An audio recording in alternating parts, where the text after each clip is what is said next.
Le Griffon, magazine de la ville de Saint-Brieuc, mars-avril 2023, numéro 293. En titre, Mairie, des agents qui rendent service, avec en photographie 2 représentantes de ces agents de mairie. Hervé Guillard, maire de Saint-Brieuc, vice-président de Saint-Brieuc Armor Agglomération, nous dit l'utilité sociale de la retraite. Les Français ne se sont pas trompés sur la nature profondément injuste de la réforme des retraites qui a fait défiler des dizaines de milliers de costarmoricains dans les rues de Saint-Brieuc notamment. Au-delà d'être une réforme à visée purement comptable, elle remet en cause des équilibres importants qui se sont créés dans notre société. Car oui, les retraités sont actifs et profondément utiles. Un grand nombre d'associations vivent grâce à l'implication bénévole quotidienne des retraités.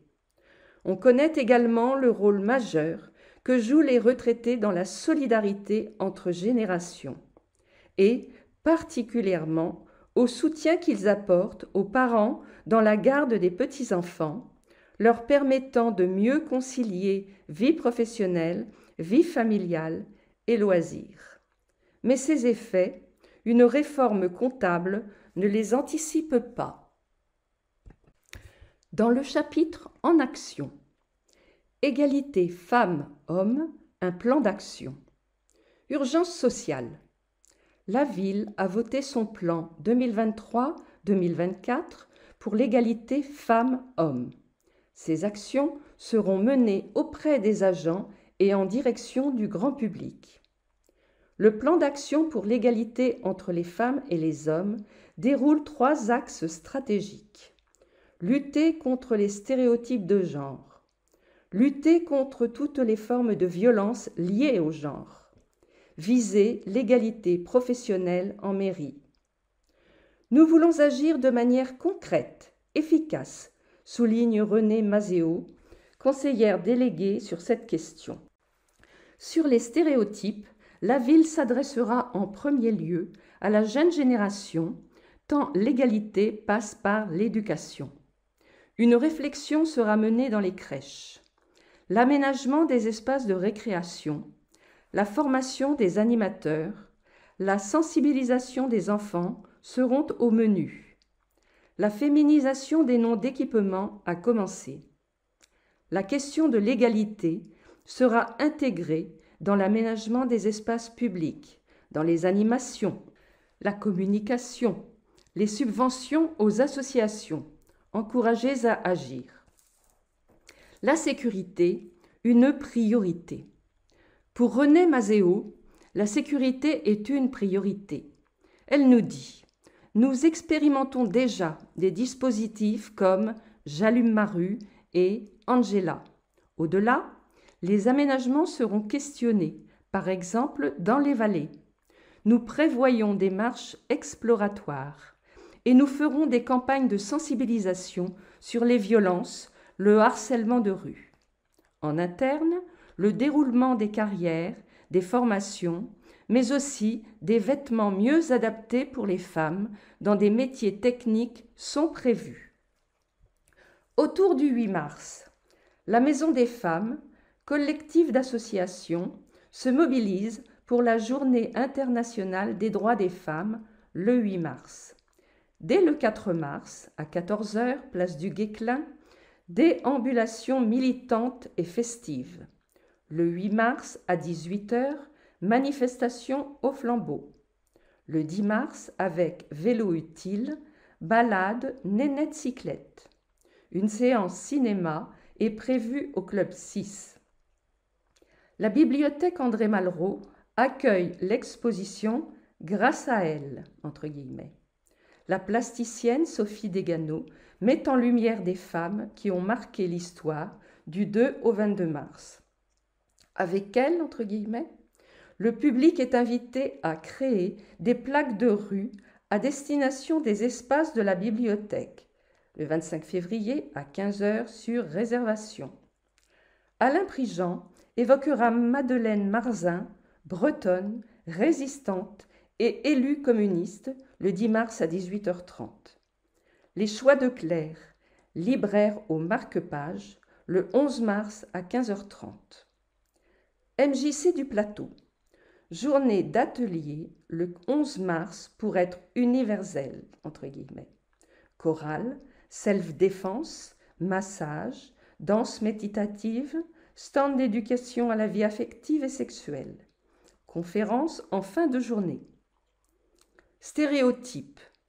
Les stéréotypes de genre sont des préjugés sur les femmes et les hommes qui peuvent limiter leur capacité à faire leur choix de vie, les cantonner dans des caractéristiques et un rôle social prédéfini.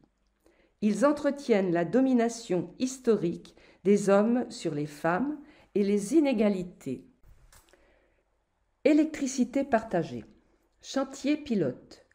Avec le Scooby-Doo, la ville expérimente l'autoconsommation collective à partir de panneaux photovoltaïques. Bonne orientation. Pente, toiture et charpente solides. Les contraintes pour poser des panneaux photovoltaïques sont nombreuses. Le Scooby-Doo se prêtait bien à ce chantier. Il a fallu malgré tout effectuer des travaux, les normes étant drastiques pour les établissements recevant du public, ERP. Les maçons, menuisiers et couvreurs de la ville ont étudié et réalisé les adaptations nécessaires. C'est très motivant de se former à ces nouvelles technologies. Nous espérons pouvoir installer les panneaux à terme, indique Jean-Michel Josse, couvreur. Au Scooby-Doo, 52 panneaux sur 95 mètres carrés produiront 19 000 kWh. La consommation de ce bâtiment s'élevait à 10 000 kWh en 2021. Il y aura donc un surplus. D'autant que cet accueil de loisirs est ouvert uniquement le mercredi, le samedi et durant les vacances. C'est l'intérêt de l'autoconsommation collective. 6 bâtiments desservis.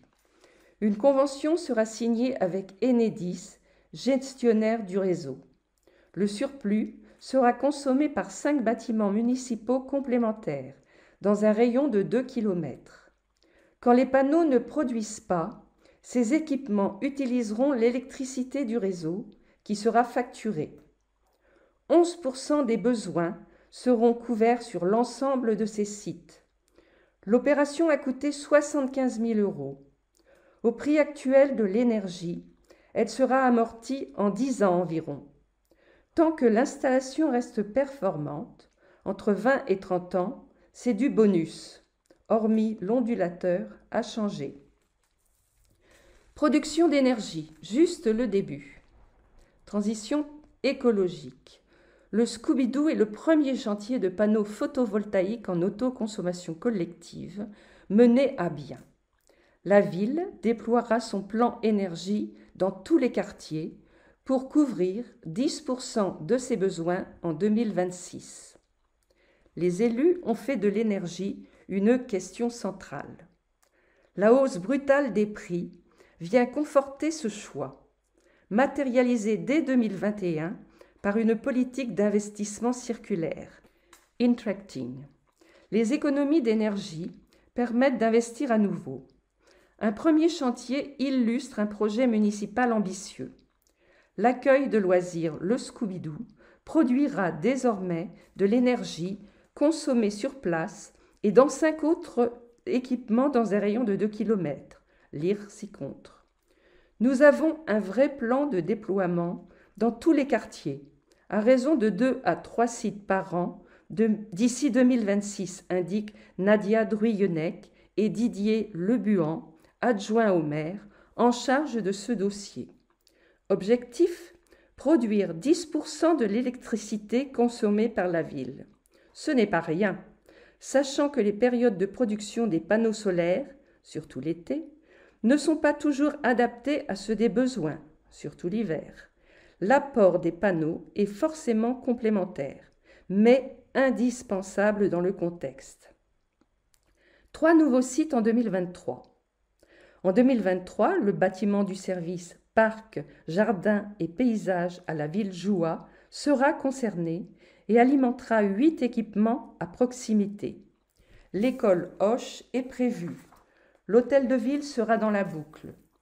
Le toit de l'espace associatif Curie est programmé, toujours en autoconsommation collective. D'autres sites suivront, parfois sous d'autres formes.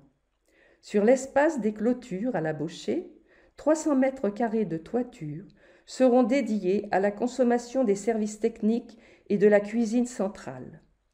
1000 mètres carrés seront loués à des investisseurs pour des tiers, avec une recette à la clé pour la ville. D'autres sites seront mis à disposition de collectifs citoyens. Sur différents parkings, ce sont des ombrières qui abriteront les voitures tout en produisant de l'électricité. Pour étudier et mettre en œuvre ces solutions, l'équipe énergie a été renforcée en mairie. Baptiste Paqueteau a rejoint Arnaud Loriferne pour se pencher sur les normes à respecter, le choix et l'adaptation des sites, la complexité administrative. Gagner en autonomie. Le jeu en vaut la chandelle. C'est réellement un investissement productif, d'autant plus avec l'augmentation du prix de l'énergie. Il a un coût, mais il nous permettra de réaliser des économies d'énergie immédiatement et d'argent public à terme. Nous pourrons moins subir les hausses et gagner en autonomie, explique Didier Lebuan. La ville investit également dans la rénovation énergétique des bâtiments, prioritaire dans tout chantier. Elle équipe de lampes à LED ces bâtiments, visant ainsi 30 à 40% d'économie d'énergie. 8 gymnases sont pourvus, déjà 8 écoles et bientôt des parkings. Les économies se montent à près de 70% pour l'éclairage public, en le passant au LED. À partir de 2023, une ligne budgétaire annuelle d'1 million d'euros sera créée pour ce relampage et le déploiement des énergies renouvelables. La ville étudie aussi des réseaux de chaleur, dont une première chaufferie bois à pellets. C'est réellement une transition économique et écologique que nous voulons opérer, en choisissant les solutions les plus efficaces, soulignent les 2 élus. La ville veut s'affirmer comme un acteur de la production d'énergie renouvelable et locale. Elle refuse de subir. Elle agit pour gagner en autonomie. Elle fait entrer Saint-Brieuc dans une dynamique en s'appuyant sur un service public modernisé. 100% d'augmentation du prix de l'électricité à prévoir pour une collectivité comme la ville de Saint-Brieuc en 2023 par rapport à 2022. Cela portera la facture de 1,2 million à 2,4 millions €. Moins consommer et produire, c'est devenu indispensable. Et chez vous, la priorité reste d'isoler et d'avoir un système de chauffage performant, indique Baptiste Paqueteau, énergéticien de la ville. Les panneaux sont d'autant plus rentables si on possède une voiture électrique qui peut être chargée à tout moment. Une charpente et un toit en bon état sont un préalable. Dans certains secteurs, l'avis de l'architecte des bâtiments de France sera requis. Le cadastre solaire, mis en ligne sur le site de l'Agglo en avril prochain, donnera des indications utiles sur la surface, l'ensoleillement, l'orientation.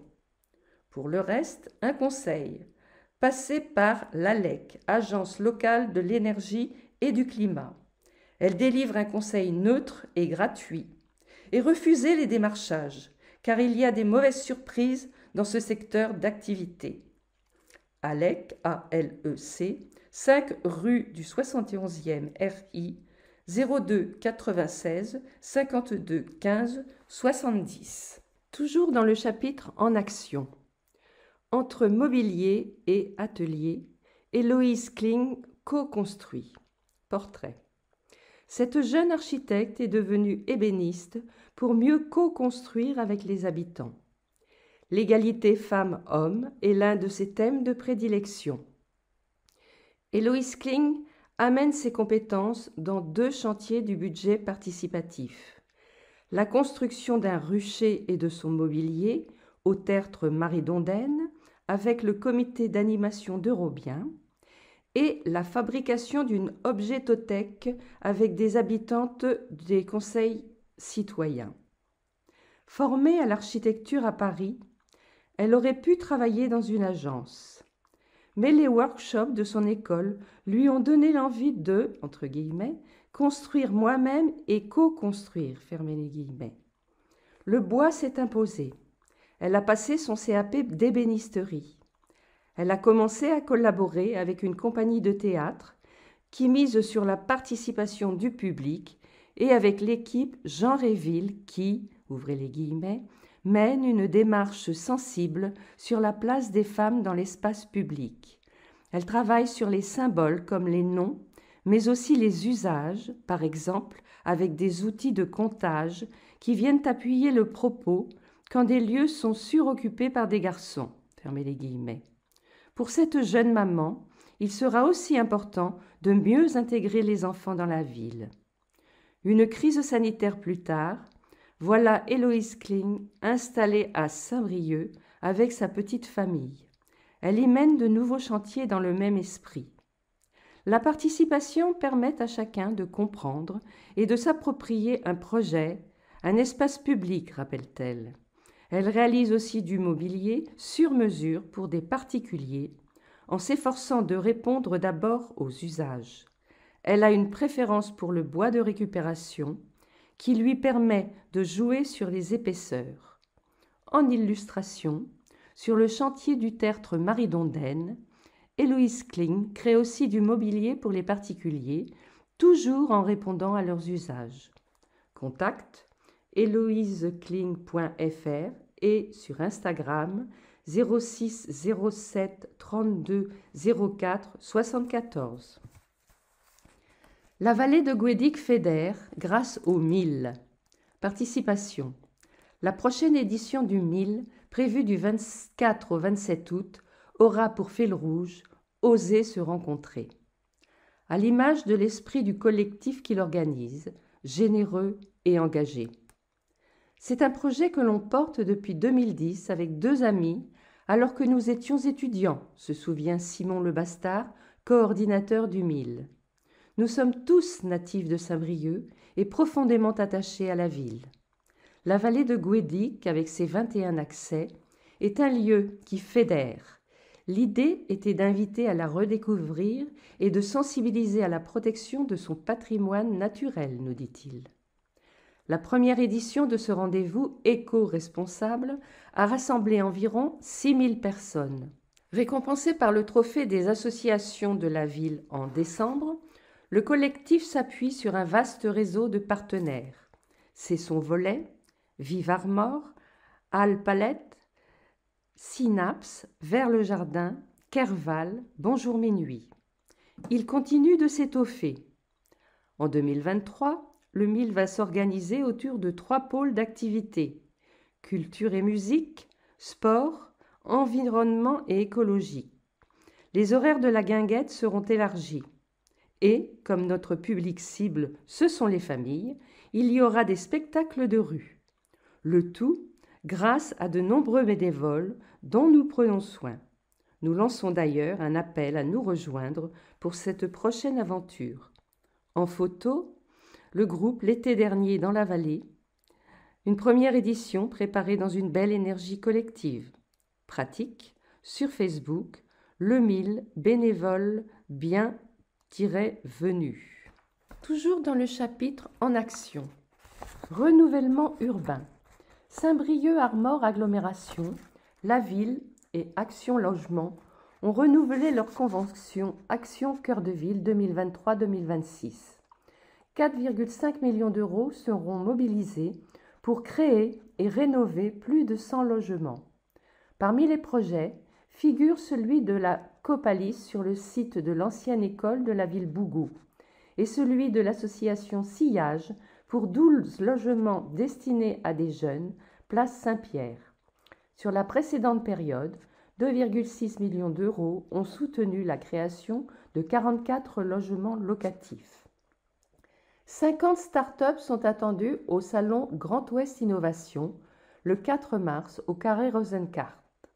Le public est invité à découvrir les produits de demain dans 7 domaines: la mobilité, la santé, les technologies vertes, celles de l'alimentation, les cosmétiques, les loisirs et les services du futur.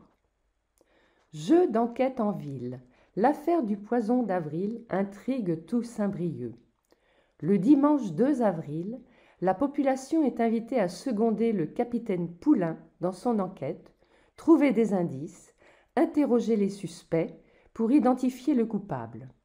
Une ambiance entre jeu touristique et escape game, grandeur nature, pour cette proposition de Gnome Prod en partenariat avec la ville.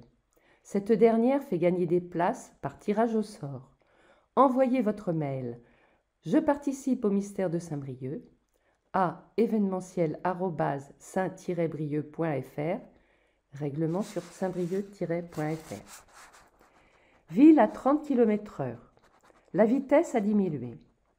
Ville apaisée. Depuis juin 2022, la vitesse est limitée à 30 km/h pour tous les véhicules motorisés sur 98% des axes, hors rocade. Les effets sont positifs, mais encore avec de gros excès ici et là. Ils seront verbalisés. En instituant le 30 km/h quasi généralisé, la ville a voulu répondre à la demande récurrente de circulation apaisée formulée par les habitants, avec des objectifs affirmés: améliorer la sécurité, réduire le bruit, répondre à des enjeux environnementaux et climatiques. La pédagogie se poursuit. 6 mois plus tard, un sentiment d'apaisement s'exprime déjà dans les retours que reçoivent les élus en charge de ce dossier. Blandine Clessens, François Porzer et Stéphane Favret. Le stationnement alterné y participe. La vitesse a globalement baissé. Les mesures effectuées par les radars pédagogiques en témoignent. Mais elles restent largement excessives, bien au-delà des 50 km/h sur les axes très roulants comme Harel de la Noé, Boulevard de la Mer, Édouard Prigent, Marcel Proust, et souvent excessives, entre 40 et 50 km/h, sur les voies urbaines en ligne droite. Elle a baissé sur les axes plus étroits, 30 à 40 km/h. Il reste ponctuellement des excès inacceptables. La ville continue à accompagner la mesure par la communication, de nouveaux aménagements, une signalétique renforcée, des radars pédagogiques permettant à chacun d'évaluer sa vitesse. Mais là où ça ne suffit pas, elle verbalise désormais les gros excès, avec un enjeu de sécurité. Attention, l'amende débute à 135 € pour tout excès. Le retrait de points varie. Par exemple, à 60 km/h, pour une vitesse limitée à 30, c'est 3 points en moins. Bénéfice. De 50 à 30 km/h, on gagne 4 décibels. À 50 km/h, une voiture met 29 mètres pour s'arrêter. À 30 km/h, c'est 13 mètres. En milieu urbain dense, à 50 km/h, la vitesse varie entre pointe et ralentissement, avec une moyenne de 19,8 km/h. À 30 km/h, elle est stable, moyenne 18,9 km/h. On ne perd pas de temps. Les robes de mariée E. Brown.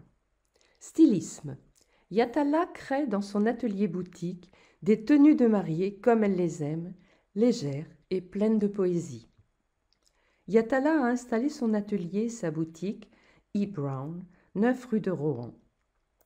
J'ai grandi dans le tissu avec une maman couturière qui travaille depuis 15 ans chez Louis Vuitton en maroquinerie. Je me suis formée auprès d'elle.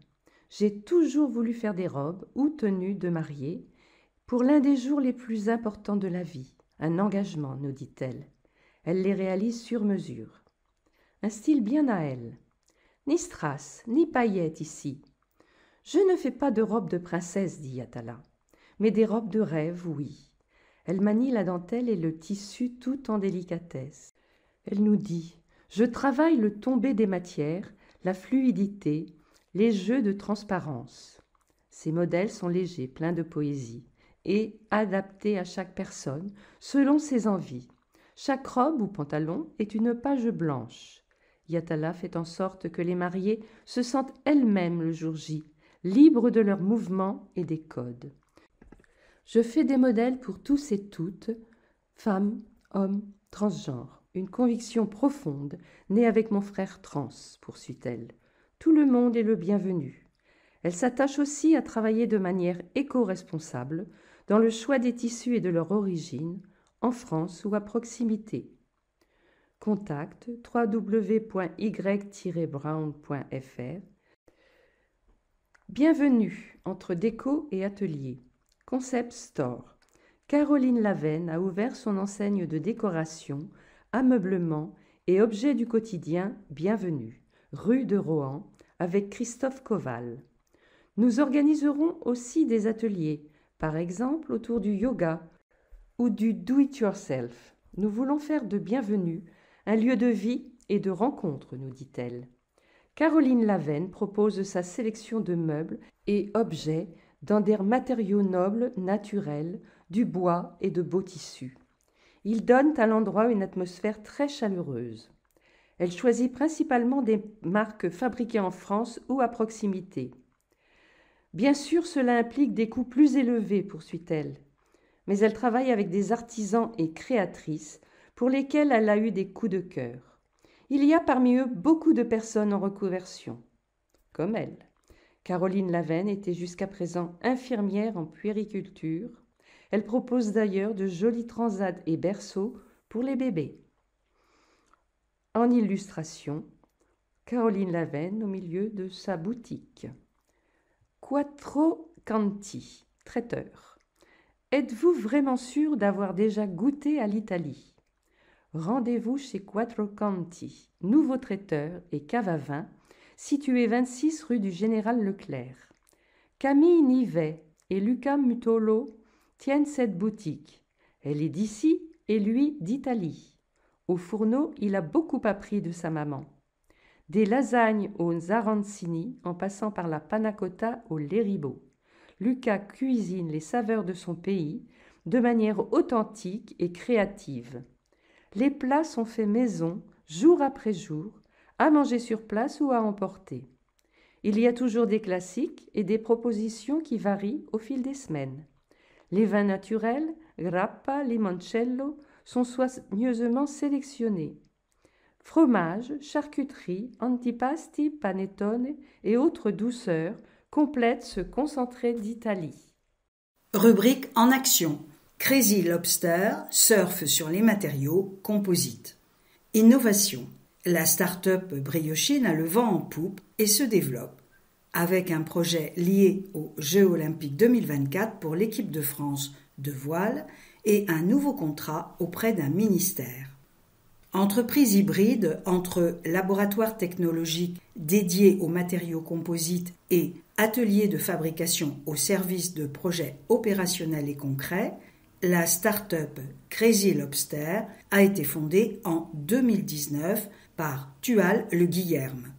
Cet ancien régatier à l'international est agrégé en physique-chimie et enseignant à l'IUT, Sciences et Génie des matériaux de Saint-Brieuc.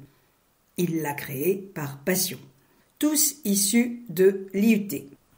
Dans leurs locaux neufs de 450 mètres carrés, au port du Légué, dont la zone de production va prochainement s'agrandir de 60 mètres carrés, ils sont 9 à s'affairer.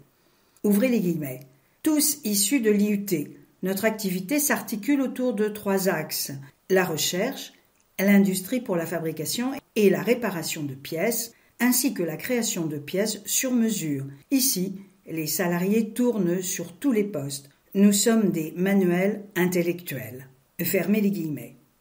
Crazy Lobster œuvre beaucoup dans le domaine du nautisme et l'équipe de France de voile a fait appel à ses compétences pour optimiser les bateaux en vue des JO 2024.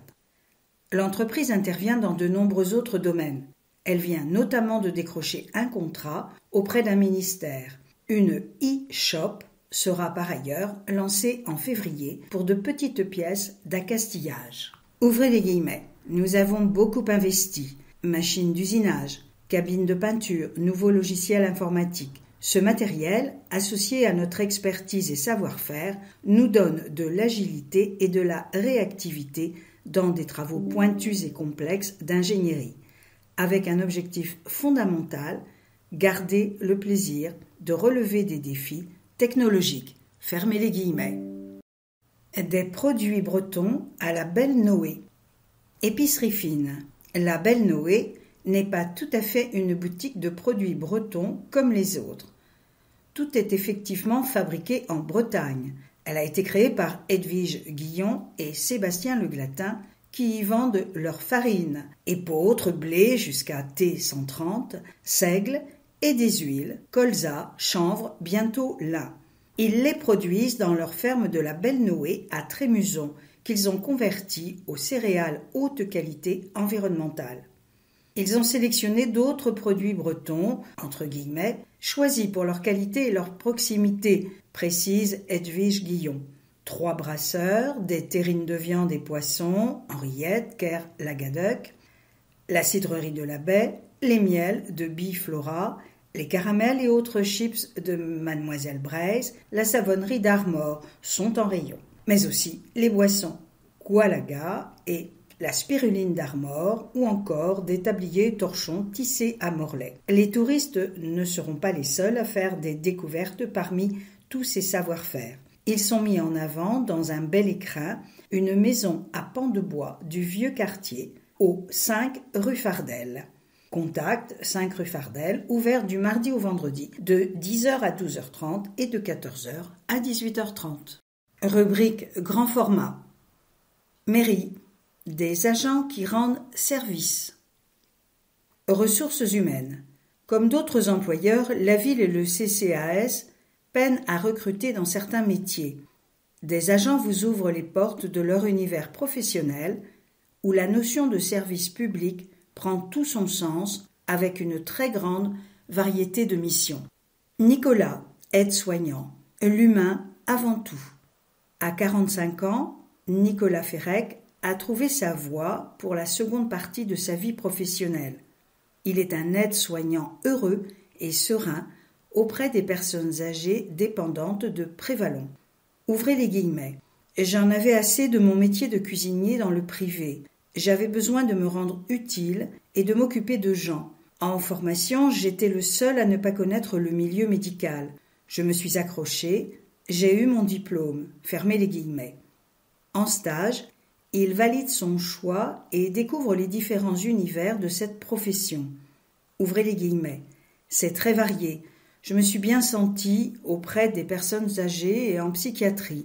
Je ne suis pas tout jeune, j'ai du recul, de la maturité. Fermez les guillemets. Trouver un travail n'est pas un problème. Le voilà recruté à Prévalon. Ouvrez les guillemets. Mon métier consiste à accompagner les personnes âgées dans les actes de la vie quotidienne, en prenant en compte leur état de santé, leur personnalité. Les premières journées, les premières toilettes, ce n'est pas facile. Il faut se dire qu'on ressent davantage de gêne que les résidents, pour qui c'est une routine. Notre métier, c'est de savoir écouter, observer et s'adapter. Nous sommes aussi les yeux des infirmiers. Nous pouvons voir plein de choses qui concernent l'état de santé. Nous parlons avec les personnes âgées. C'est aussi du soin. On peut proposer des animations. Je l'ai fait avec de la danse, un de mes loisirs. On amène du sourire, de la légèreté. On nous le rend bien. C'est un métier très gratifiant parce qu'on travaille avec l'humain. J'ai bien conscience qu'il est difficile, mais je ne suis pas usée, je débute, et le moment venu, on peut évoluer vers plus d'animation ou en psychiatrie où il y a moins de charges. Fermez les guillemets. Il apprécie la possibilité de continuer à se former, ce qu'il a fait en soins palliatifs et en animation. Ouvrez les guillemets. Je conseille à ceux qui ne connaissent pas ce métier de le découvrir. Fermez les guillemets. Roselyne et Morane. Voir évoluer les enfants. À 62 ans, Roselyne Marlier ne tardera pas à prendre sa retraite à la crèche de la Ville-Éliot. À 24 ans, Morane Denis fait partie des auxiliaires de puériculture à prendre la relève, en nombre insuffisant. Toutes deux aiment leur métier. Ouvrez les guillemets. Il a changé parce que l'éducation a changé, et c'est heureux. Avant, les enfants n'avaient pas leur mot à dire, on les mettait dans le parc. Maintenant, ils bougent partout. La pédagogie et la psychologie ont pris une part importante. On les aide à s'épanouir. On suit leur rythme. C'est chouette de les voir évoluer, d'assister à toutes leurs premières fois. Nous faisons tout pour qu'ils se sentent bien, pour que les parents soient en confiance, rassurés. Nous sommes beaucoup dans l'aide à la parentalité. Fermez les guillemets. Toutes deux apprécient le travail en équipe, les échanges de points de vue qui visent à faire au mieux. En crèche, les agents travaillent beaucoup à genoux. Il faut une bonne condition physique, mais aussi psychique, car les enfants sont des éponges. En tout cas, Roselyne ne ressent aucune lassitude à l'heure de la retraite.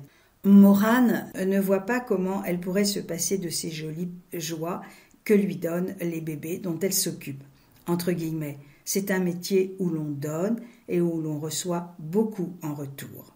Encadré de cet article grand format. Des métiers à valeur ajoutée. Deux phénomènes expliquent les difficultés de recrutement. La vague de départ en retraite des baby-boomers et un très faible taux de chômage en Bretagne. Les métiers techniques, voirie électricien, la petite enfance et les écoles, l'accompagnement du troisième âge, les fonctions administratives sont concernées. Cela peut occasionner des situations tendues dans les services quand un poste tarde à être pourvu, quand un remplacement se fait attendre. Avec une situation favorable sur le front de l'emploi, les candidats ont le choix. La concurrence avec le privé joue, notamment en termes de salaire dans certains métiers comme l'informatique. Ouvrez les guillemets. La fonction publique n'a pas été suffisamment revalorisée, relève Yannick Lecam, adjoint en charge des ressources humaines. Elle est même régulièrement dénigrée.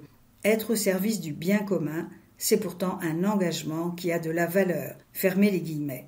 Ouvrez les guillemets. Les gens ont une représentation rétrograde de la fonction publique, alors qu'elle s'est considérablement modernisée. Fermez les guillemets. Ajoute Jennifer Lemignon, directrice adjointe à la direction mutualisée des ressources humaines, ville Aglou. Elle sait de quoi elle parle. Elle-même vient du privé, elle a été chasseuse de tête. La ville a pourtant bien des atouts à faire valoir. Sentiment d'utilité dans les missions de service public, possibilité de mobilité, politique de formation, régime indemnitaire intéressant à Saint-Brieuc. Rubrique grand format. Une fonction publique modernisée. Question. Quel est le principal atout de la fonction publique territoriale? Réponse de Yannick Lecam, conseiller délégué, accompagné de Jennifer Lemignon, directrice adjointe RH. Bon nombre de jeunes ou personnes en reconversion recherchent aujourd'hui du sens à leur travail, plus que la sécurité de l'emploi. Les agents du service public le trouvent naturellement au quotidien. Ils le trouvent aussi dans les projets municipaux, par exemple quand ils sont concrètement liés à la transition écologique. Question. Comment peut-on aujourd'hui évoluer au sein de la ville? Les jeunes veulent pour beaucoup rester mobiles. Dans la fonction publique, ils peuvent concilier sécurité et mobilité. La ville a mis en place un plan de formation ambitieux qui favorise les déroulements de carrière, y compris une mobilité interne sur des postes différents. Il y a une diversité de métiers incroyable et donc des opportunités. Nous nous attachons aussi à favoriser la reconversion de personnels qui ne peuvent plus exercer leur métier pour raison de santé. Et c'est une protection. Nous leur proposons un parcours de découverte en immersion et des formations. Dans le privé, ils pourraient facilement se retrouver sans travail. Question. Comment la ville s'efforce-t-elle de remédier aux difficultés de recrutement? La ville accueille désormais des apprentis dans les métiers techniques, la petite enfance, l'éducation, mais aussi des stagiaires rémunérés ou services civiques. Nous voulons attirer des jeunes en vue de les garder et nous n'hésitons pas à recruter de bons profils sans limite d'âge, récemment un chef de service de 59 ans.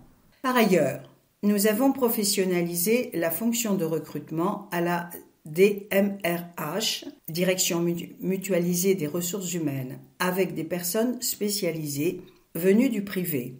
Nous ne recrutons pas par défaut, nous cherchons la bonne personne au bon endroit, en évaluant y compris le savoir-être, la capacité à travailler en équipe et avec les autres services. Nous sommes présents sur les réseaux sociaux comme LinkedIn et sur plusieurs forums par an. Une démarche fédératrice a été mise en place en interne. Pour donner du sens, le service public briochin est en effet une démarche destinée à redonner du contenu au service public, à construire son évolution, sa transformation, à générer de la fierté. Elle est menée par les agents. Ensemble, nous avons déterminé 3 valeurs communes: l'engagement, la solidarité, la bienveillance. Nous accordons beaucoup d'importance au management avec des formations à tous les échelons et à la qualité de vie au travail. C'est important que les équipes se sentent bien. Encadré, accompagnant cet article. Centre de gestion 22. C'est l'organisme auquel vous pouvez vous adresser pour effectuer des remplacements dans les collectivités. www.cdg22 en minuscule.fr. Avec l'université RN2, licence professionnelle en alternance après un bac +2 à Saint-Brieuc pour le parcours technique ou Rennes pour le parcours administratif. Réunion d'infos le 16 mars à 18h au centre Éleusis. Une policière bienveillante et ferme. Léa Dorin a passé 21 années comme agent en milieu scolaire. À 47 ans, elle a voulu s'ouvrir de nouveaux horizons professionnels. Elle a passé un concours pour être recrutée dans la police municipale. Ce métier lui correspondait bien. Entre guillemets, j'aime rendre service. Un métier à forte dimension humaine. Cette policière a bien conscience de l'image que l'uniforme donne à sa profession. Ouvrez les guillemets. Nous représentons la répression. En vérité, nous sommes là pour prévenir ou faire cesser des nuisances. C'est un beau métier. La police municipale varie d'une ville à l'autre en fonction des orientations données par le maire. À Saint-Brieuc, c'est une police de proximité. Nous sommes sur le terrain, à l'écoute, dans le dialogue avec les citoyens, notre hiérarchie, les élus. On essaye toujours de trouver une solution, mais parfois, il faut verbaliser. Fermez les guillemets. Naturellement bienveillante, Léa Dorin a appris la fermeté, indispensable dans ses fonctions. Les interventions peuvent même s'avérer physiques. Il faut être en bonne condition, s'entraîner aux gestes techniques. Elle apprécie la diversité de ses missions. Environnement, trouble à la tranquillité publique, police du stationnement, avec une dimension humaine très importante. Ouvrez les guillemets. Nous avons suivi des formations professionnalisantes sur les violences faites aux femmes ou sur la santé mentale. Fermez les guillemets. Rubrique grand format. Marilène, informaticienne. Faciliter le quotidien des usagers. Marilène Payassa est entrée en mairie en début de carrière comme animatrice multimédia à l'espace numérique Mediacap. Ouvrez les guillemets. Ça a été une chance, ça m'a ouvert une carrière. Les métiers ont évolué en même temps que l'informatique grâce à des formations très régulières. Le mien s'est tourné vers la technique. Aujourd'hui, je fais de la gestion de projets. Par exemple, pour le nouveau site internet de la ville, je suis l'interface entre la direction de la communication et le prestataire privé qui développe le site. Je suis garante du bon déroulement du marché, contrat et de tous les aspects techniques. Je dois veiller au bon fonctionnement des outils et à la sécurité, notre grande priorité. Mes collègues travaillent de cette manière sur d'autres dossiers. Pour les bibliothèques, le nouveau portail famille, l'assainissement, etc. Nous sommes mutualisés avec l'agglomération. Nous avons 250 logiciels métiers. Nos missions sont extrêmement variées. Fermez les guillemets. Une bonne ambiance. Comme toutes les activités d'une collectivité, nous sommes tournés vers les usagers. Aider des gens dans leur quotidien, participer à la simplification de leur démarche, se mettre à leur place pour être plus efficace. C'est ça qui me motive. Je suis très attachée au service public. Je travaille en équipe, dans une bonne ambiance, avec de l'entraide et de la bienveillance avec des gens qui viennent d'horizons très divers. Fermez les guillemets. Par exemple, son collègue de bureau, Laurent Di Pasquale, a un long parcours dans des multinationales. Après un détour par le maraîchage, il découvre le secteur public, travaille pour la direction eau et assainissement, une dimension technique et publique qui lui plaît. Entre guillemets, le client final, c'est le citoyen, c'est nous, c'est motivant. Arnaud, animateur, un métier bien vivant. À 31 ans, Arnaud Lecorguillet est responsable d'accueil dans des écoles Hoche et Guébriand et de centres de loisirs pendant les vacances. Il a commencé comme animateur à Cap-Armor. Ouvrez les guillemets, mon brevet d'état d'entraîneur de football m'a ouvert des portes. Fermez les guillemets. Après avoir travaillé dans le maraîchage ou en usine, il a embrassé cette profession. Il a commencé par des remplacements, enrichissants, tant le métier peut s'avérer différent selon les endroits. Il faut parfois faire de la discipline. Il a passé des diplômes, évolué. Il aime ce métier. Ouvrez les guillemets. Vivant, plein d'imprévus, où l'on partage des émotions, une énergie avec les enfants. On a un rôle d'éducateur, on est un point de repère pour eux, on peut transmettre des valeurs. Fermez les guillemets. Offrir un cadre sécurisant et bienveillant. Ouvrez les guillemets. Notre priorité, c'est d'accueillir les enfants que les parents nous confient dans un cadre sécurisant et bienveillant. C'est une responsabilité.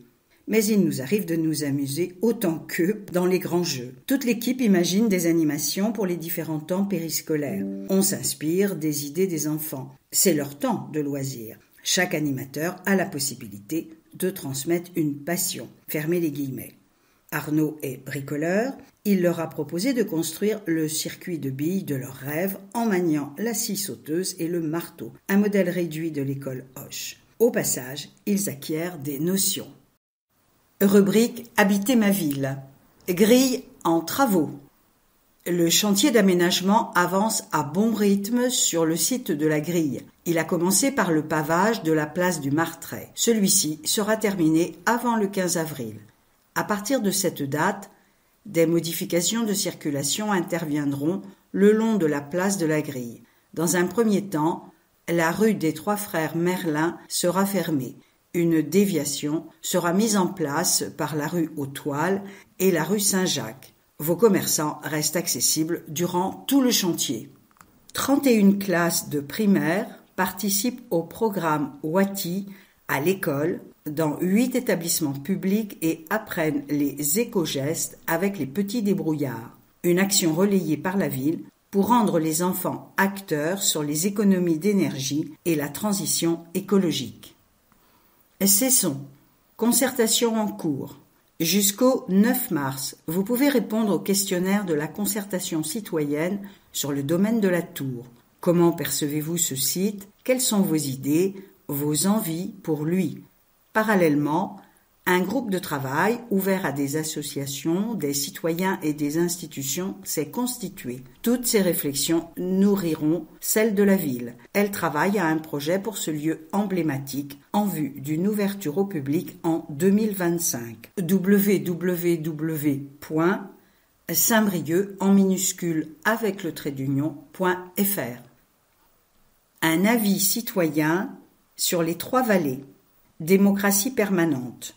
L'avis citoyen relate la contribution « Redécouvrons nos vallées » menée fin 2022. Elle alimente la réflexion des élus pour l'élaboration de leurs projets pour ces sites. Répartis en 3 groupes, un par site, les élus ont travaillé ces derniers mois avec les associations à un plan d'action pour la valorisation des vallées de Guédic, Douvenant et du Gouette. Dans le même temps, ils ont sollicité l'avis des habitants à travers un questionnaire, un cahier de contribution collective et un atelier. Un avis citoyen dresse le compte-rendu détaillé de cette concertation portant sur les usages actuels et futurs. Il est disponible sur le site internet de la ville. En résumé, les participants ont dit leur attachement aux vallées, qui restent malgré tout relativement méconnus, tout comme les accès. La volonté d'améliorer la signalétique est partagée pour les 3 espaces. Des lieux de halte avec table, des équipements de loisirs tels des jeux sont cités.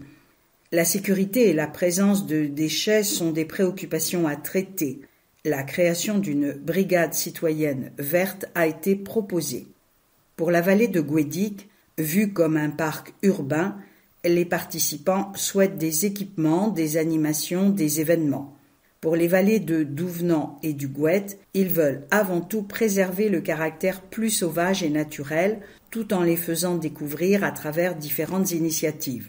Sur celle du Gouët, ils soulignent l'enjeu de mieux relier la vallée aux différents quartiers qu'elle longe, des villages aux légués. Dans les différentes thématiques, une cinquantaine d'actions ont été proposées à découvrir dans l'avis citoyen. Elles seront croisées avec les projets des élus qui élaborent un plan de valorisation sur plusieurs années, les premières actions étant engagées dès 2023 dans chacune des vallées. Contact sur www.saintbrieuc en minuscule avec le trait d'union.fr dans Vie citoyenne. Rubrique Habiter ma ville. Les loisirs vus par les enfants. Loisirs. Maître de conférence associé à l'université de Sorbonne Paris-Nord, Denis Adam a questionné des enfants briochins sur leurs loisirs. Il en a parlé lors du Festival de l'enfance. Question. Cette étude a la particularité de donner la parole aux enfants. Nous avions mené une étude en 2015-2016 en interrogeant des animateurs. Nous avons voulu donner la parole aux enfants qui n'ont finalement jamais leur mot à dire. À Saint-Brieuc, nous en avons rencontré une vingtaine d'élèves de CM2, une année de transition, dans les écoles de Cessombourg et Croix-Rouge. Question. Quels sont les principaux enseignements ? Nous leur avons demandé ce qu'ils font pendant leur temps libre. Spontanément, ils ont cité une grande diversité d'activités, plus ou moins contraintes. S'occuper des animaux ou jouer avec eux, faire les courses, des tâches ménagères, lire, jouer entre frères et sœurs ou s'occuper d'eux, la cuisine avec les parents. Une grande partie du temps libre est passée à la maison. Les écrans occupent une place très variable, pas forcément si centrale. Cela dépend des limites fixées par les parents. Les enfants de la Croix-Rouge sortent facilement de leur immeuble pour jouer avec les copains. Ils ont des loisirs collectifs, ils en sont heureux. Les enfants de Cessombourg, qui ont souvent un jardin, sortent finalement beaucoup moins. Globalement, le pourcentage de loisirs organisés reste faible. Le sport est majoritaire. Quand ils regardent le plan de Saint-Brieuc, les enfants de ce secteur indiquent en premier le Super U. Ils peuvent faire du vélo, du skate, du roller à proximité. Mais ils ne s'éloignent de leur quartier qu'accompagnés par leurs parents en voiture. Très peu prennent le bus. Question. À quoi servira cette étude ? Elle sera diffusée aux professionnels pour ouvrir la réflexion. Que fait-on du temps de loisir où l'enfant nous est confié ? Comment articule-t-on la contrainte sociale ? L'organisation des parents et la réalité de vie des enfants. Quels espaces peuvent remplacer le terrain de jeu que constituent la rue, les terrains vagues ou les parcs avant ? Cette étude est menée par le laboratoire Experis en sciences de l'éducation, spécialisé dans les loisirs et le jeu, en banlieue populaire ou bourgeoise, en ville ou en territoire rural. Les Genius de Move. Jeunesse. Une manifestation organisée par les jeunes et pour les jeunes. Cela reste le credo de Move. Pour cause de crise sanitaire, l'édition 2022 a eu lieu en décembre, le jour du match France-Angleterre. Cela n'a pas empêché l'équipe de Genius de mener à bien son projet. Rendez-vous était donné à Bonjour Minuit pour mettre en avant de jeunes talents en loisirs créatifs, poésie, dessin. L'occasion de se rencontrer et d'échanger dans une atmosphère bien sympa. En soirée, des groupes aux univers très différents ont pris possession de la scène. Des conditions idéales pour Highlight, Crew, K-pop, Avor et Azou, du rap, la CDL, rap, Noé, slam, folk, Misty Blue, rock psychédélique et Increase, rock metal. Le groupe des Genius, majoritairement composé de lycéens, s'est occupé de tout, de A à Z, avec, à la clé, une très belle première expérience. C'est parti pour l'édition 2023. Move revient dès le 10 juin 2023 en extérieur aux promenades. Les adolescents qui souhaitent participer à cette aventure peuvent contacter le service jeunesse qui accompagne les Genius tout au long de l'organisation. Contact pour rejoindre les Genius, Maille Saint-Brieuc sur Facebook et Instagram. Rubrique Habiter ma ville. Le breton dès le plus jeune âge. Culture régionale.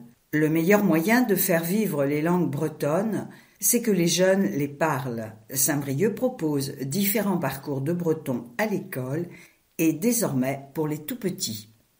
C'est prouvé, l'apprentissage d'une autre langue de manière précoce avant les 7 ans favorise l'acquisition de diverses compétences.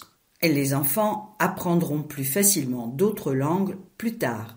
Et le breton fait partie de notre culture régionale, une vraie richesse. Nouveau dans les crèches. Au Chat Perché, Télène propose un éveil par des comptines, du chant, des jeux de doigts, la langue des signes ou encore des peluches.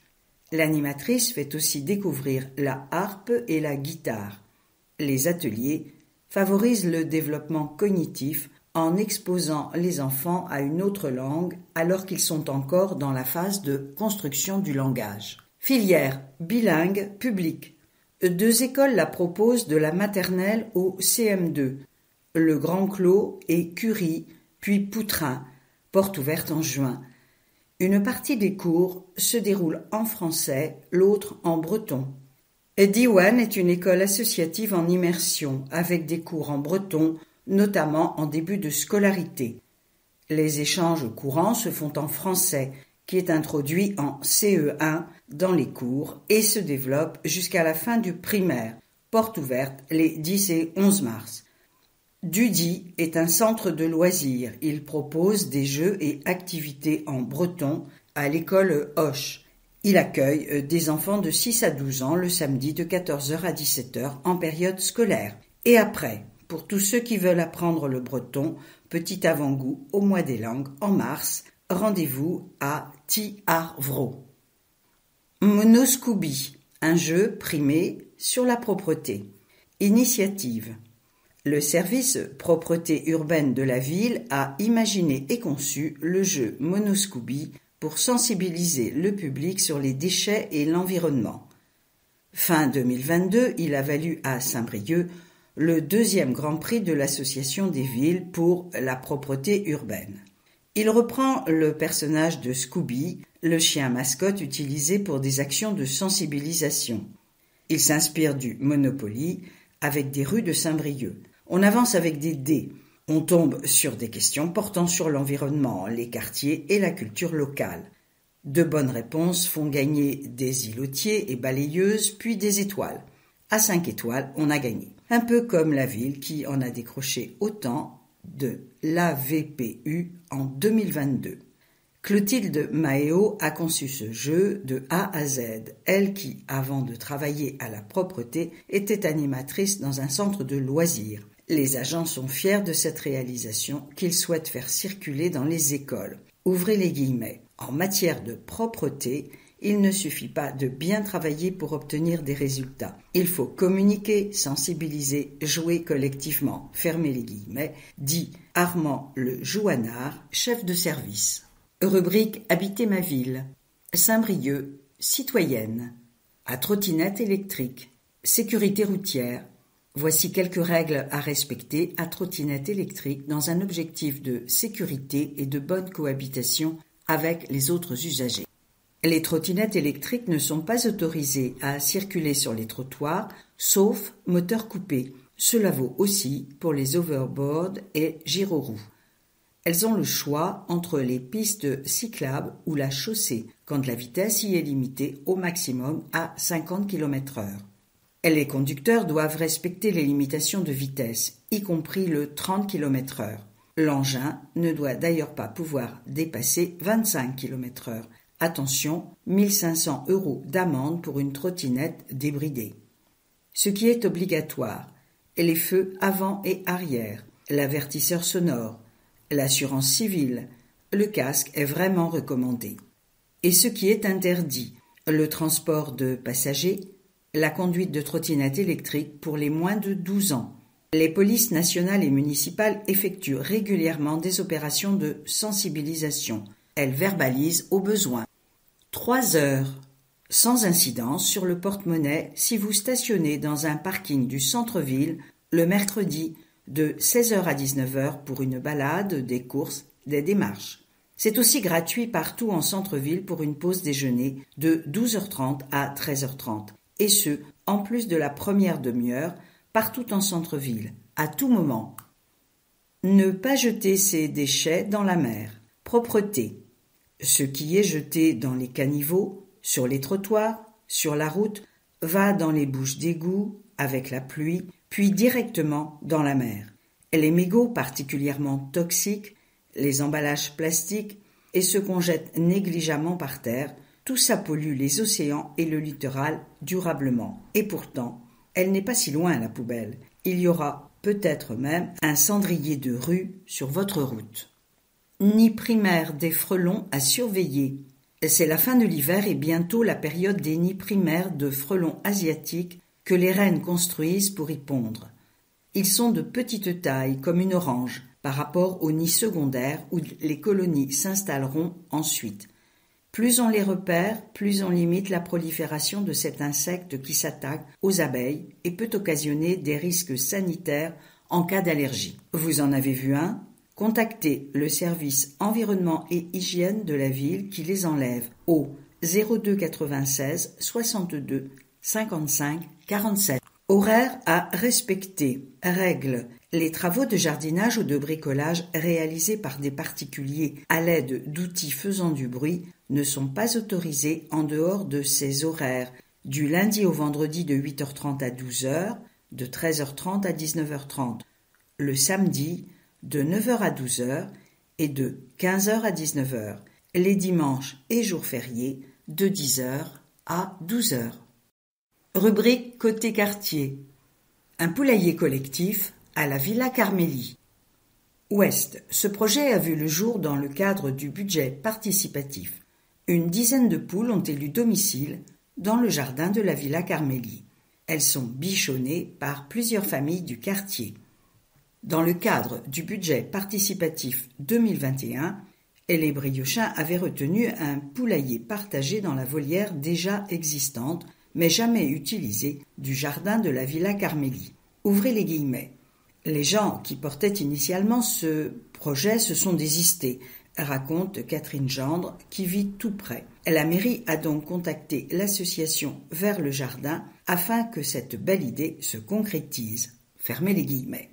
Une enveloppe de 5 000 € a été allouée dans ce but. Ouvrez les guillemets. Et une bonne partie des gens du quartier sollicités poursuit Jean-Marc Hédet, coordinateur de Vers le Jardin. À ce jour, une vingtaine de personnes sont inscrites dans le projet, dont un noyau de 10. Collectif Cocotte. Parmi elles, Evelyne Perron raconte le travail accompli avant l'arrivée des gallinacés. Ouvrez les guillemets.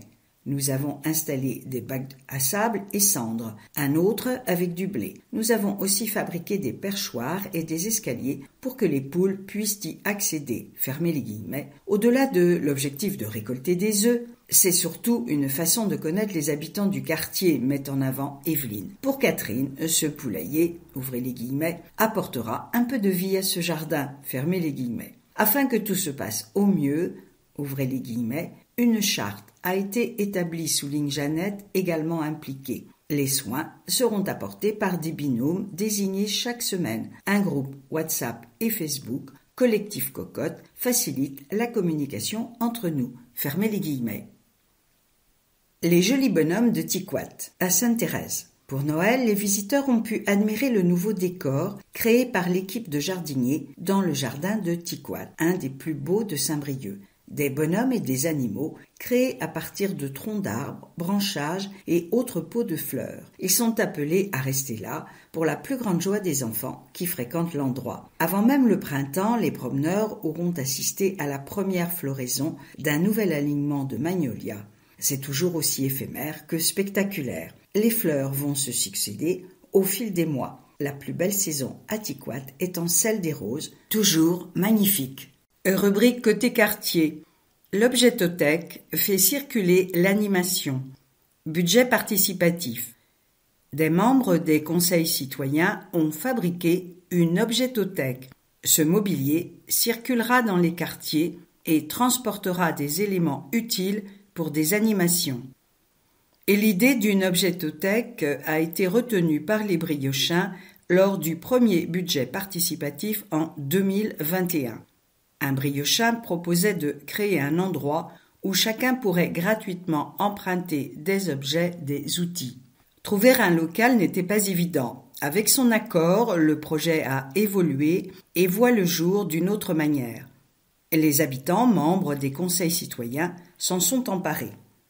Un support d'animation itinérant. Ils ont fabriqué 2 meubles montés sur roues munis de casiers et d'éléments modulables. Ils sont conçus par Héloïse Kling, architecte ébéniste, qui a animé des ateliers et bricolé avec les femmes participantes, ce qui a donné des idées à ces dernières. Les conseils citoyens pourront y ranger des matériaux pour des ateliers créatifs, des jeux, des crayons de couleur, différents éléments utiles pour des animations de rue pour petits et grands. C'est la thématique qui a été retenue avec les acteurs de quartier. Susciter la curiosité. L'objetothèque pourra ainsi circuler de quartier en quartier, un peu comme, entre guillemets, une malle au trésor, dit Naïma. Cette membre du Conseil citoyen Ouest imagine déjà les enfants fouiller dedans. Ouvrez les guillemets. Ils ne savent pas ce qu'ils vont trouver. Ils vont adorer ça. Fermez les guillemets. Il faut dire qu'il y a plein de choses à découvrir. Même de quoi servir un petit goûter. Le contenu peut être modifié d'une séance à l'autre en fonction des besoins. Annabelle et Vanessa du Conseil citoyen Sud sont persuadées que cette objetothèque suscitera la curiosité. Ouvrez les guillemets. Un peu comme le triporteur qu'on utilise pour aller à la rencontre des habitants au Sud. Ce genre de support, ça crée du lien. Au fur et à mesure, les gens nous donneront des idées et on y mettra notre playlist musicale. Fermez les guillemets. Le but est aussi de favoriser l'expression des habitants. L'objetothèque pourra être mise à disposition de comités de quartier et autres associations. Info plus, il existe 3 conseils à l'ouest, au sud et à l'est. Ils favorisent l'expression des habitants qui s'investissent dans la vie de quartier. Côté quartier, rendez-vous. Ouest. Forum Vie à l'Ouest. Samedi 15 avril de 14h à 18h. Tous les acteurs des quartiers ouest donnent rendez-vous au complexe sportif Hélène Boucher et salle Maryvonne Dupureur. Ils proposeront initiation, démonstration, animation, pour faire découvrir leurs activités entre sport, loisirs et culture. Il y en a sans doute que vous ne connaissez pas. Les villages. Vide-grenier, dimanche 2 avril, de 8h30 à 18h30. Environ 700 exposants et plus de 25 000 visiteurs sont à nouveau attendus rue de Penthièvre, du Goëlo, de la Micauderie et dans la cour de l'école Saint-Joseph. Réservation des stands 06 98 66 56 30. Vide-grenier des villages, tout attaché et en minuscule, @orange.com. Villejoie, rendez-vous. Le comité de quartier propose une dictée suivie d'un goûter jeudi 9 mars, un concours de belote dimanche 12 mars et une chasse aux œufs dimanche 9 avril. D'ores et déjà, la foire aux plantes et le vide-grenier se préparent pour le 12 mai. Est. Bourse aux vêtements, dimanche 12 mars de 9h à 17h au centre social du Plateau. Elle est organisée par l'association Log Service. Elle reçoit les dépôts de vêtements le samedi 11 mars de 9h à 17h et remet les invendus lundi 13 mars de 13h à 14h. Téléphone 06 28 01 35 01. Saint-Michel, permanence. Le premier samedi du mois, hors vacances scolaires, le comité de quartier de Saint-Michel accueille les habitants de 11h à 13h à la maison Louis Guilloux, 13 rue Lavoisier.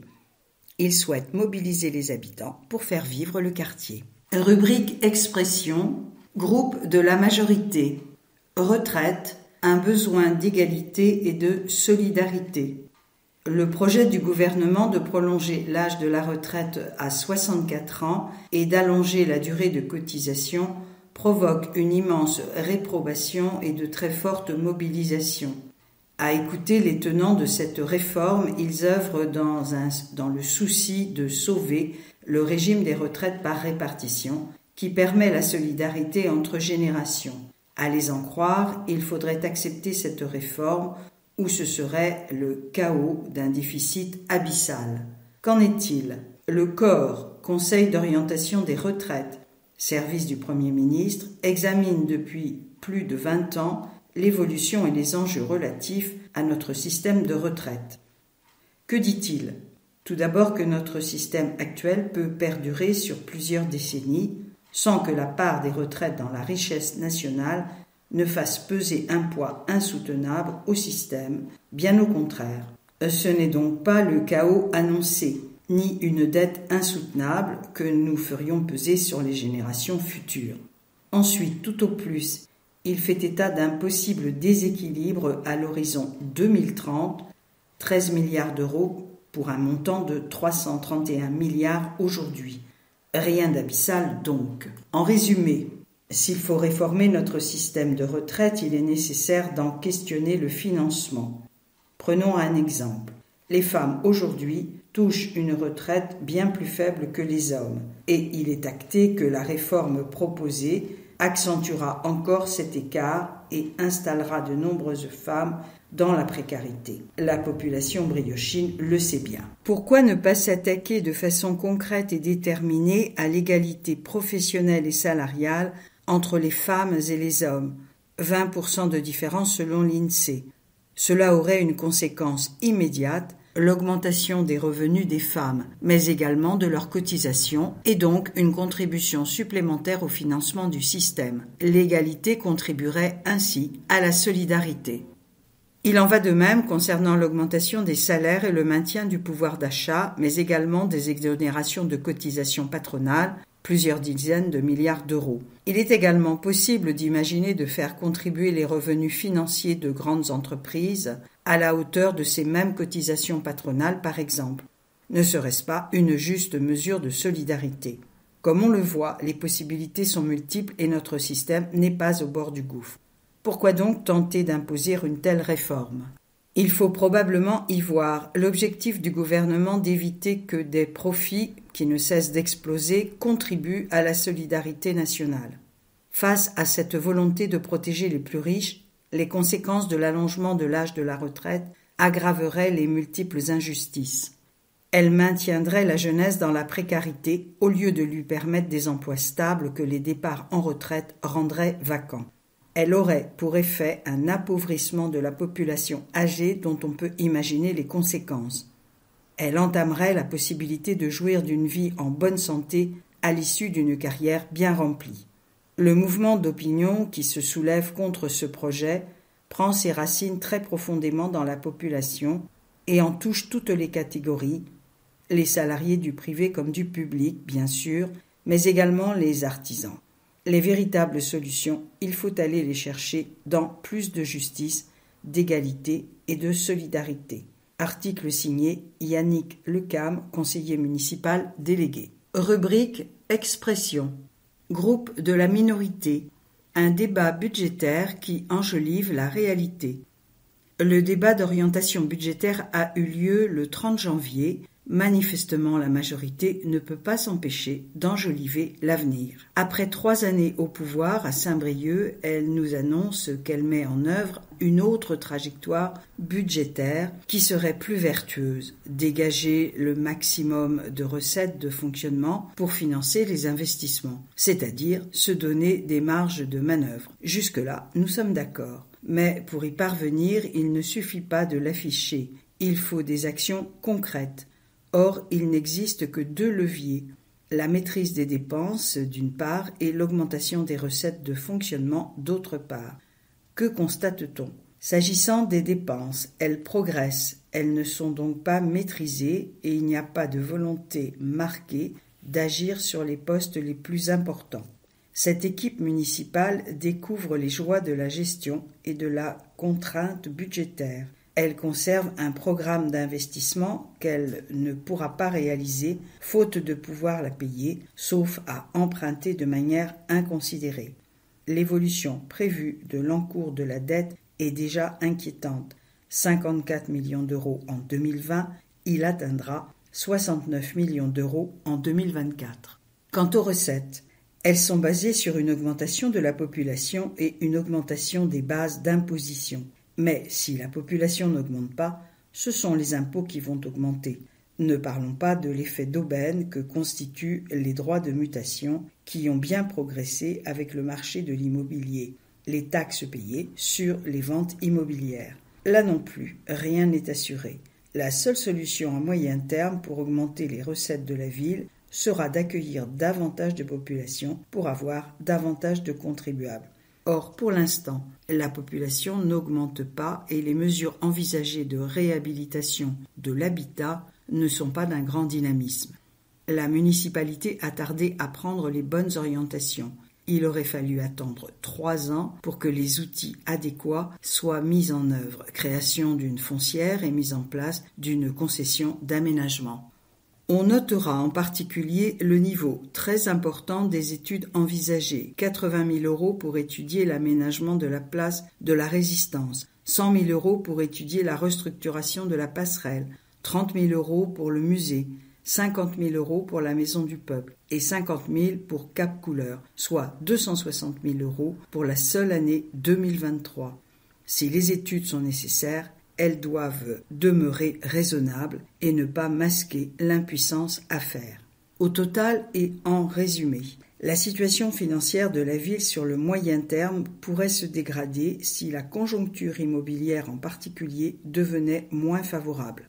L'encours de la dette de la ville progresse de 30% entre 2020 et 2024. La population de la ville ne se reconstitue pas, en tout cas pas suffisamment, avec des ménages ayant une capacité contributive. Le programme d'investissement décrit dans le plan pluriannuel ne sera pas réalisé puisque le taux de réalisation annuel des investissements ne dépasse pas 60%. Et les promesses ne pourront pas être tenues, sauf à accroître encore plus l'endettement. Nous avons interpellé la municipalité sur 2 points d'actualité. D'abord, les contrôles punitifs qui vont être déclenchés pour le non-respect de la zone 30, contrairement aux engagements du maire qui avait indiqué que cette mesure n'était pas faite pour faire des recettes. Nous n'avons pas eu connaissance du bilan de l'application de cette mesure qui mériterait un débat lors du prochain conseil municipal. Puis, l'interdiction envisagée d'utilisation de la vallée de Douvenant par l'association de motocross de Saint-Brieuc. Elle est manifestement inspirée par l'idéologie ambiante et punitive qui inspire la majorité municipale. Comme c'est étrange de vouloir abolir un événement sportif et populaire vieux de 70 ans. Après les voitures, ce sont les motos qui sont dans le collimateur. Et pourquoi pas demain la coupe Florio, même si le maire s'est engagé à la maintenir. Article signé par les élus du groupe de la minorité. Indépendant, Bernard Krogenek. Théo 3, le pari de l'intelligence. Tout citoyen doté de bon sens comprend l'aberration de percer 2 giratoires, Pablo Neruda et Héroise, et dépenser 1 million d'euros pour faire gagner 10 secondes au bus sur Cesson-Plaineville, alors que la limitation à 30 km/h au lieu de 50 leur fait perdre 45 secondes par kilomètre de section libre parcourue. Démontrée en conseil d'agglomération, cette évidence mathématique niveau cours élémentaire soutenue par la minorité nous a valu d'être traités de populistes par un élu important de la majorité. Déni idéologique de la réalité ou parade démagogique. Vœu 2023, que le sens de la réalité redevienne majoritaire à Saint-Brieuc, revenir à 50 km/h sur le trajet Théo hors centre-ville. Merci de votre soutien moral. Article signé Bernard Krogenek. Rubrique Échappée belle. 100% EAC, une ouverture sensible à l'art. Éducation. Ville pilote depuis 2019, Saint-Brieuc est désormais labellisé 100% EAC pour éducation artistique et culturelle. Dans les écoles, les collèges, les lycées, les élèves rencontrent des artistes, découvrent des œuvres et pratiquent la musique, la danse, le théâtre, les arts plastiques, etc. Une ouverture sensible à l'imaginaire et à la création au fil des projets menés à bien par les équipes pédagogiques. La musique fait partie intégrante de l'école de la Vallée, qui a son orchestre depuis près de 10 ans. Du CE2 au CM2, les élèves y jouent ensemble des cuivres et des percussions 2 fois par semaine avec des professeurs du conservatoire. Ouvrez les guillemets, c'est une initiative assez extraordinaire. Les projets ambitieux s'enchaînent, fermez les guillemets, souligne Romain Roland, adjoint en charge de la culture à la ville. Nicolas Tirmarche, Mathieu Robert et Xavier Garabédian, qui assurent la coordination, tiennent à ce qu'ils puissent restituer leur travail en public. Ils ont même joué avec le violoncelliste Gauthier Capuçon l'été dernier. Et l'idée d'un enregistrement est née à la suite des confinements. Le conservatoire aime travailler avec d'autres partenaires et a fait appel à Bonjour Minuit, qui s'attache à, entre guillemets, être très ouvert sur les quartiers, comme le dit son directeur François Demarche. Un mini-album, des concerts. 4 morceaux de rap, rock, métal ont été choisis dans le répertoire de Dr. Dre, Woodkid, Rage Against the Machine, Royal Blood. La classe de CE2 a répété, y compris sur des temps de récré, avant de passer une semaine entière à Bonjour Minuit avec son enseignant, Baptiste Chapalin. Sur place, le régisseur, Hugo Lefebvre, les a initiés au son et à la console lors d'ateliers. De grands élèves du conservatoire ont été associés à ce projet 2P. Qui dit album, dit concert, il y en aura forcément un à Bonjour Minuit. Parallèlement, les professeurs des Beaux-Arts se déplacent tous les mardis à l'école de la Vallée pour créer des visuels avec les élèves. Ils seront utilisés pour la pochette, les affiches. Ouvrez les guillemets. Le but, c'est aussi de créer une identité graphique pour l'orchestre à l'école. C'est bientôt les 10 ans, on essaiera de faire de belles choses. Fermez les guillemets, dit Nicolas Tirmarche. 80 projets par an. Seules 37 villes de France sont labellisées 100% EAC. 80 projets sont menés chaque année à Saint-Brieuc, de la maternelle au lycée, dans différents formats. La ville accompagne ceux du primaire. Adjoint à la culture, Romain Roland met en avant, entre guillemets, l'importance de pratiquer l'art, la culture à tous les âges de la vie. Un projet EAC repose sur 3 rencontres, avec un artiste, avec une œuvre et avec la pratique. Toutes les disciplines sont représentées. Les enseignants montent généralement les actions avec des artistes qui proposeront des ateliers aux élèves. Souvent, un équipement culturel est impliqué. Les enfants vont voir des spectacles, des expositions. Pour beaucoup d'élèves, cette découverte est une première. Elle révèle des émotions, une sensibilité, des envies, des talents. Elle peut ouvrir des horizons. Créer un temps différent dans la classe et la culture, c'est assez magique. Rubrique Échappée belle. Danse sur les galets. Ouvrez les guillemets. Les projets EAC permettent d'accéder à différentes formes d'art, de s'ouvrir, de développer l'intelligence sensible. C'est essentiel. Fermez les guillemets. La directrice de l'école de la ville Elio, Émilie Collet, a choisi de faire découvrir la danse en moyenne et grande section de maternelle. Au festival de Beau Lendemain, elle a emmené ses élèves voir, entre deux pluies, un spectacle de grande qualité de la compagnie AK Entrepôt. Au sol, des galets dessinent un carré. La chorégraphe et danseuse Pauline Maleski évolue dans cet espace à ses dimensions. Elle joue sur les perceptions, les sensations, met tous les sens en éveil. Avant et après la représentation, les écoliers ont rencontré l'artiste ainsi que la scénographe Laurence Henry. Ouvrez les guillemets. Ce n'est pas habituel pour eux d'être aussi proches des artistes, fermez les guillemets, dit Émilie Collet. Ils sont repartis avec des images, des souvenirs. Quelques jours plus tard, eux aussi ont pu faire l'expérience de ce carré de galets devenu leur scène.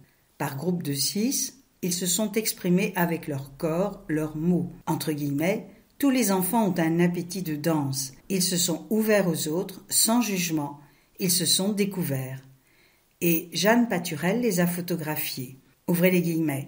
À cet âge, les enfants captent plein de choses, même très abstraites. L'espace est plus grand, l'imaginaire aussi. Leur retour continue de me nourrir. Fermez les guillemets, dit Pauline Maleski. Aux Beaux-Arts, l'art prend l'air. Chaque vendredi, la galerie Raymond Hins accueille les élèves du CE2 au lycée pour un EAC en petit format sur une journée. Laure Bante, professeur d'histoire de l'art, et Erwan Manac en art plastique répartissent la classe en 2 groupes.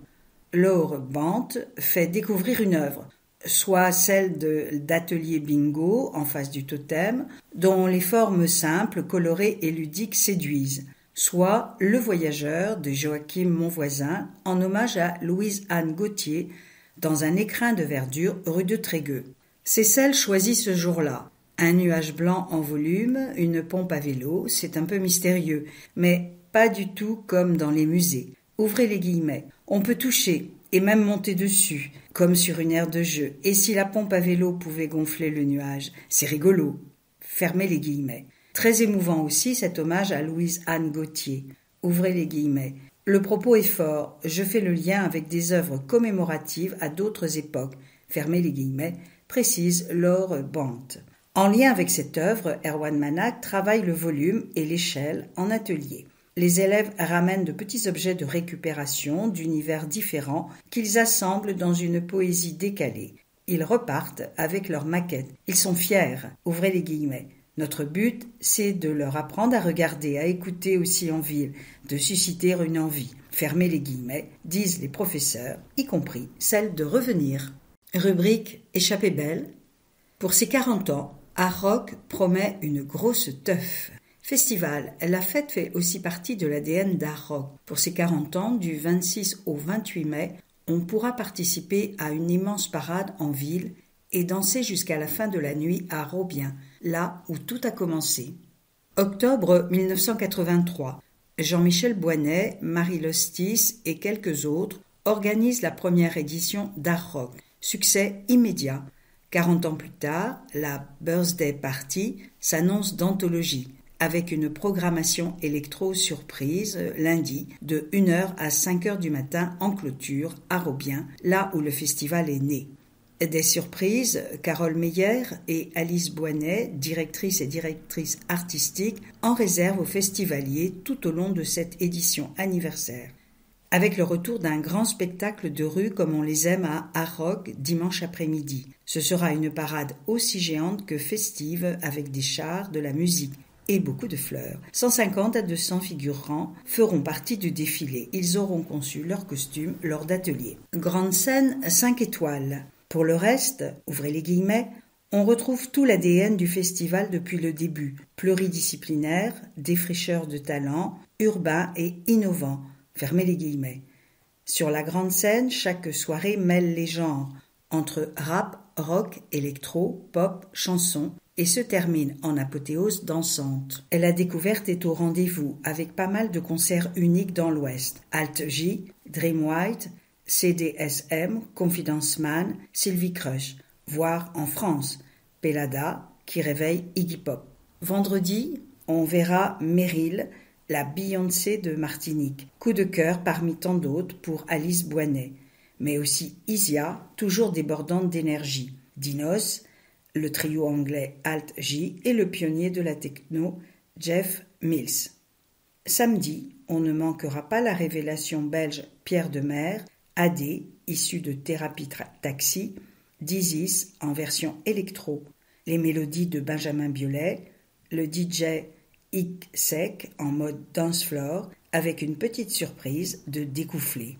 Dimanche, la grande Imani sera entourée de 8 violoncellistes avant Editors, valeur sûre du rock britannique. Le prince du rap Hamza, Christine and the Queens et son nouvel album Une machine de guerre. Pedro Winter et le label Headbanger 20, au sommet de la French Touch Electro, assure le show final.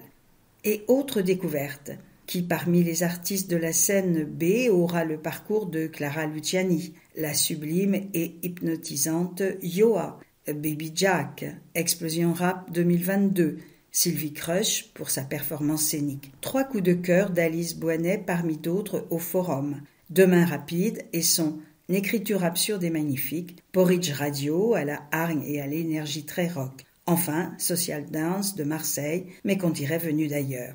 Côté spectacle, on retrouve la compagnie DCA de Philippe Découfflé dans Stéréo, une déclaration d'amour au rock au musée.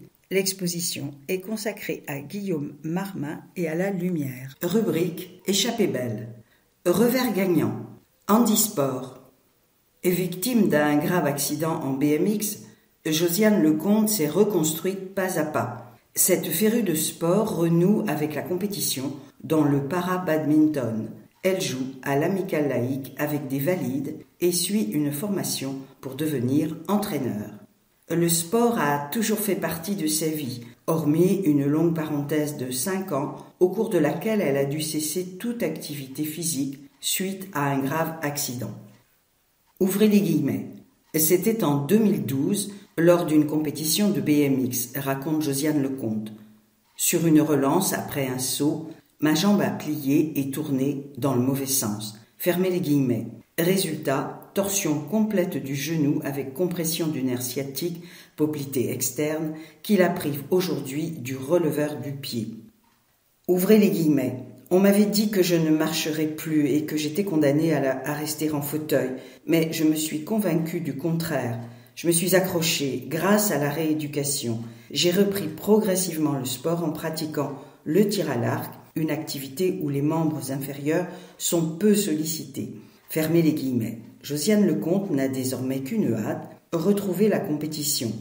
Début 2022, elle s'inscrit au championnat de France en salle handisport, étape dans le 1000, médaille d'or en arc à poulie sur 18 mètres.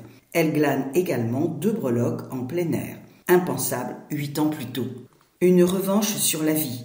Josiane Lecomte semble avoir trouvé la bonne cible, mais sa jambe s'atrophie. Son médecin lui conseille de s'orienter vers une pratique plus dynamique. Elle rencontre Stanislas Rowe, le président du club de badminton à l'amicale laïque. Ouvrez les guillemets. La première séance fut plutôt laborieuse. Je ne touchais pas un volant. C'était la misère. Fermez les guillemets. Mais l'apprenti badiste serre les dents et ne lâche pas le morceau. Malgré ses problèmes de mobilité, elle se bat sur le terrain, affichant un mental à toute épreuve et une abnégation exemplaire. Ouvrez les guillemets. J'ai énormément travaillé et dégouliné. En 1 an, j'ai perdu 30 kilos. Fermez les guillemets.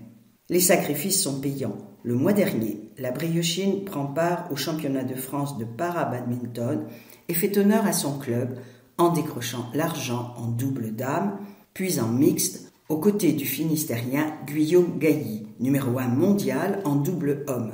Ouvrez les guillemets. On a battu des adversaires plus jeunes qui, pour certains, visent les Jeux paralympiques de Paris 2024. Forcément, ça donne envie de continuer. Fermez les guillemets. Pour 2023, Josiane Lecomte s'est fixé de nouveaux objectifs sportifs et professionnels. Elle a quitté son poste d'assistante maternelle pour suivre une formation d'entraîneur à l'amicale laïque. Ouvrez les guillemets. Je souhaite m'investir dans ce club et aider les personnes en situation de handicap à trouver une place dans le sport, donner envie de se battre et d'être actif par une dynamique sportive, en loisir ou en compétition. Fermez les guillemets. Une démarche d'inclusion qui lui tient à cœur. Ouvrez les guillemets. J'ai connu des galères, mais aujourd'hui, je prends beaucoup de plaisir dans le sport, je m'éclate. C'est une belle revanche sur la vie. Fermez les guillemets. Rendez-vous, journée sport et handicap, le 23 mars, aux Promenades. Josiane Lecomte en quelques dates. 1990, participation au championnat de France et d'Europe élite de BMX. 2012, accident en BMX. 2022, championne de France de tir à l'arc handisport. 2023, vice-championne de France de para-badminton. Rubrique Échappée belle. L'Open international continue de grandir. Événements. Avec le double de dotation, le tournoi Challenger de Saint-Brieuc propose un plateau de haut niveau. Des pépites de classe mondiale sont attendues du 20 au 26 mars dans l'écrin de Stereden. Depuis 1989 et sa première édition, l'Open de tennis de Saint-Brieuc fait son chemin. Il figure aujourd'hui parmi les 17 plus grands tournois masculins organisés en France. Cette année, il intègre la catégorie Challenger ATP 75, offrant 2 fois plus de dotation, 80 000 $, et l'hébergement que lors de la précédente édition. De quoi attirer davantage de têtes d'affiche et proposer un plateau encore plus relevé.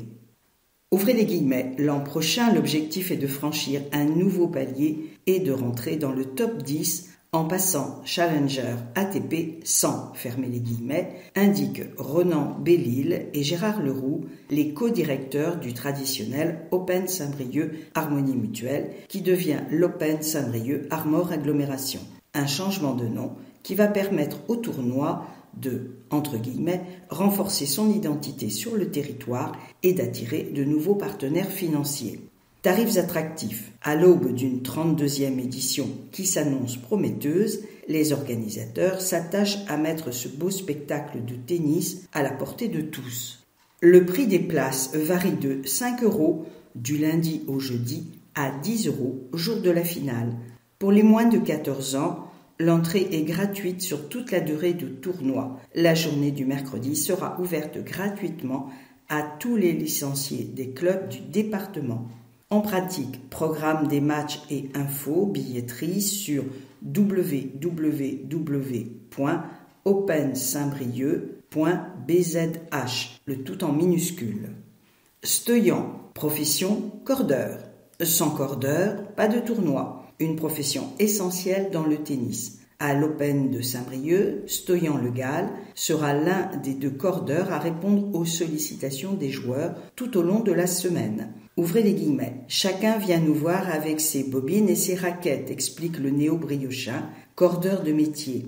Il précise l'attention souhaitée qui varie selon le style de jeu. Rien n'est laissé au hasard. On doit faire le travail dans un délai de 2 à 3 heures en tenant compte du planning des entraînements et des matchs. Fermez les guillemets. Un ouvrage de concentration et de précision effectué dans l'ombre mais si précieux pour la qualité des échanges.